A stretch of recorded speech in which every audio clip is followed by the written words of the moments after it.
ઉપલેટા પંથકમાં શનિવારે કોલેરાથી 4 બાળકના મૃત્યુ નિપજ્યા બાદ 2 બાળકમાં ઝાડા ઉલટીના લક્ષણો જણાતા તેના સેમ્પલ લઈને જામનગર મેડિકલ કોલેજ ખાતે ટેસ્ટિંગ કરાવાયું હતું। એ બંને કેસ પોઝિટિવ આવ્યા હતા, જેમાંથી એક બાળકનું મૃત્યુ નિપજ્યાનું જિલ્લા આરોગ્ય તંત્રએ જણાવ્યું છે। આથી કોલેરાને કારણે બાળકોનો મૃત્યુઆંક 5 પર પહોંચી ગયો છે। તપાસ કરતા આ ગરીબ મજૂરો ગંદા લત્તામાં પ્લાસ્ટિકના વેસ્ટના ઢગલા પાસે રહેતા હતા। ચોખ્ખું ફિલ્ટર અને જીવાણુમુક્ત કરેલું પાણી પૂરું પડાતું નહોતું, આથી કુવા બોરનું પ્રદૂષિત પાણી પીવા મજબૂર હતા અને એ કારણે 48 લોકોને ઝાડા ઉલટી થયા હતા। આ મામલે જિલ્લા આરોગ્ય અધિકારી પપ્પુ સિંહે નિવેદન આપ્યું હતું। ત્યાં પ્લાસ્ટિક વેસ્ટમાંથી એ લોકો કારખાના વેસ્ટ છે, પ્લાસ્ટિક વેસ્ટમાંથી નવી પ્લાસ્ટિક બનાવતા હોય એવી 11 કારખાના આ ઉપલેટાથી 15 કિલોમીટર આગળ પોરબંદર હાઈવે ઉપર અંદરની ગામમાં છે, ગણોદ અને મેરબંદર હાઈવે ઉપર રોડ છે, એના ઉપર આ કારખાના છે। તો ગયા શનિવારે મારા કર્મચારીઓ પોલિયોના ટીપા પીવડાવવા માટે એડવાન્સ કામગીરી માટે ગયા હતા, તો ખબર પડી એમાં ઝાડા ઉલટીના કેસો છે એવા રિપોર્ટ પડી અને જે તે સમયે જામનગરથી પણ સૂચના આવી કે જામનગરમાં પણ 2 બાળકો દાખલ છે જેના ઝાડા ઉલટીના કેસો છે અને કોલેરા જેવા લક્ષણ છે। એના માટે જામનગરની જે મેડિકલ ડૉક્ટરો હતો એ લોકો સેમ્પલ લઈને લેબ તપાસ માટે મોકલાવે। તો જ્યારે કોલેરા સસ્પેક્ટ કોઈ ડૉક્ટર કરતા હોય તો એ વિષય હેલ્થ માટે ગંભીર થઈ જાય છે। તો તરત જે તે સમયે હું કોટરા સંઘાણીમાં એક કાર્યક્રમ કરતો હતો સરકારી, જેમાં અમારા તલાટી મંત્રીઓ સાથે આખા તાલુકાની 35 તલાટી મંત્રીઓ હતો। શનિવાર હોવા છતાં મારી બંધ હતા ઓફિસ, પણ હું આ કાર્યક્રમમાં ગયો હતો। તો હું ત્યાંથી સીધા નીકળી ગયા અને શાસન પ્રશાસનના પણ બધે મારા ડીડીઓ સાહેબ, કલેક્ટર સાહેબને જાણ કરી। મારી લોકલ ટીએચઓ પણ ત્યાં આવી ગયા હતા, હું ગયો એના પહેલાં, અને બધું તપાસ કરવામાં આવી। સ્થાનિક જે તે સમયે કર્મચારીઓ લગાવવામાં આવી અને જે પણ 11 કારખાના હતા એમાં તમામ તપાસ કરવામાં આવી। તો લગભગ 27 જેવા છેલ્લા 3-4 દિવસોમાં એવા લોકોના જે ઝાડા ઉલટી હતા અને એમાંથી 4 લોકો ગુજરી ગયા હતા એવા જાણકારી મળી।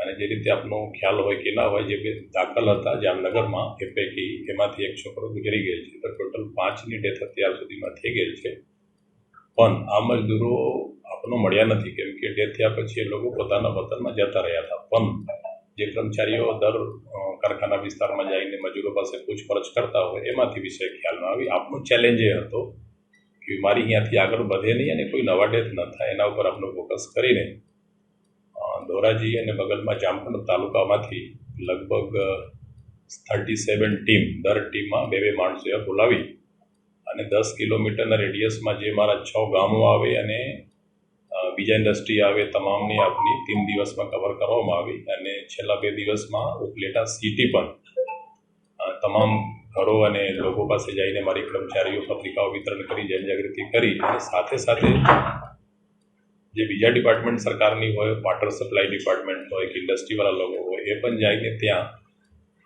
જે પણ કામગીરી કરવાની છે કરવામાં આવેલ। અને આજની તારીખમાં જે મારા પાસે જાણકારી છે એમાં 6 કારખાના પણ સીલ કરવામાં આવેલ છે, કેમ કે આ કારખાનાઓની જે પાણી હતા એ પ્રોપર પીવાલાયક નહોતા અને જે તે પાસે બે કારખાના તો કૂવાથી પાણી યુઝ કરે છે, કૂવાની પાણી સીધે ઉપર ટંકીમાં ચડાવે અને એમાંથી લોકો પાણી પીતા હતા, યોગ્ય નથી।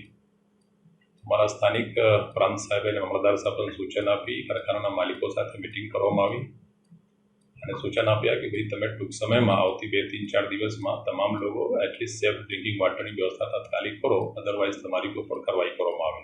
આ એક મૂળભૂત હક છે કોઈ ગરીબ માણસની કે એને જ્યાં કામ કરતા ત્યાં સાફ પાણી મળે અને એના ઉપર કાર્યવાહી પણ લોકો કરે છે ઓલરેડી। તો ખબર પડી કે 16 તારીખે સાંજેથી આ લોકોના ઝાડા 1-2ના ઝાડા હોય તો એ પ્રાઇવેટ હોસ્પિટલમાં જઈને પોતાના રીતે બતાવ્યા હોય અને એમાંથી લોકો દવા લઈને છૂટા કરી દીધા હોય। એક નાની બાળકી હતી 1.5 વર્ષની, એને ખબર ના પડે, çünકે કોરોનામાં એવી હોય ને કે તમે કોઈને સ્ટૂલ લાગે તો ખબર ના પડે કે મને સ્ટૂલ લાગેલા છે, તો નાની બાળકે સ્ટૂલ કરે અને ત્યાં ઘરે ડેથ થઈ ગયા। અને બિલકુલ આ લોકો મધ્યપ્રદેશના જે હોય ને આદિજાતિ સમાજના લોકો હતો અને ત્યાં કારખાનામાં એને મજૂરી કરીને આપની ઘર ચલાવતા હોય, તો બિલકુલ એજ્યુકેટેડ નથી, પણ માલિકો, કારખાનાના માલિકો એ લોકો બિચારા લઈને એ લોકોના જે પણ સારવાર શક્ય હોય કરવા માટે પ્રયાસ કરે। સ્ક્રીનિંગ ટોટલ કાલ સુધીમાં ટોટલ 52 લોકો આપનો પાસે સ્ક્રીનિંગ તો 6 ગામની તમામ પ્રજાની કરવામાં આવે। અંદાજિત લગભગ 24-25 હજાર લોકો તો મારી ગામડાઓમાં છે અને નગરપાલિકાઓમાં પણ લગભગ 60,000 ઉપર લોકો છે. તમામની ઘરે ઘરે મારી માઇકિંગ દ્વારા ઘરે ઘરે પણ જઈને મારી કર્મચારીઓ સતત અઠવાડિયાથી આ કામગીરી કરે છે. 2 કન્ફર્મ કેસો હતો જે લેબમાંથી રિપોર્ટ થયો, જેમાંથી એક છોકરોના ડેથ થઈ ગયા, 3-4 દિન થઈ ગયા એના પણ જામનગરમાંથી, તો ટોટલ કુલ 5 કેસ થઈ ગયા. અને બાકી જે વોટર સેમ્પલ આપની વોટર સપ્લાય ડિપાર્ટમેન્ટ લીધેલ છે, મારી મેડિકલ કોલેજના પણ ટીમો અહીંયાથી ગયા હતા લોકો, માઇક્રો પેથોલોજી, પછી મેડિસિન, પછી તમારા પેડિયાટ્રિક્સ ડૉક્ટર પણ ગયા હતા, PSMના ડૉક્ટરો, એના રેપિડ રિસ્પોન્સ ટીમ કહેતા હોઈએ, તો એ લોકો પણ જઈને જે સેમ્પલ લીધા એમાં પણ પીવાલાયક પાણી જે સેમ્પલ નહોતા એ તમામ કારખાના આજની તારીખમાં સે છે. જી બિલકુલ, આ વિસ્તારમાં જે પણ સ્ત્રોતો હતો જેમાં 2 કૂવા હતા અને બાકીમાં બોર હતા, એ તમામ 14 પહેલા દિવસેમાં 14 પ્લેસીસના વોટરના ટેસ્ટિંગે વોટર સપ્લાય લીધા હતા. અને પાછળથી મારી પણ ટીમ, દાખલા તરીકે એક બગલથી નર્મદાના કેનાલ પસાર થાય છે અને એમાં એક જગ્યાએ વોટર લીકેજ હતો જોઈન્ટ ઉપર, એમાંથી પાણી કોઈ ભરતા હોય અને અહીંયા બાજુમાં એક મોટી ટંકી હતા સિમેન્ટની, એમાં પાણી ભર્યા હોય, તો મે બી એમાંથી કોઈ પાણી લઈ ગયા હોત, એ પણ સેમ્પલ લેવામાં આવે. સ્વચ્છ પાણી મળે એ દર નાગરિકનો અધિકાર છે. પરમ દિવસે 4 દર્દી હતા, હું પોતે હાજર હતા ત્યાં ઉપલેટા સરકારી દવાખાનામાં, અને કાલે સાંજે બધે ડિસ્ચાર્જ થઈ ગઈ છે. જોકે જનરલી આમાં 2-3 દિવસ લાગે, કોઈની કોલરા થઈ પણ જાય 100% પોઝિટિવ.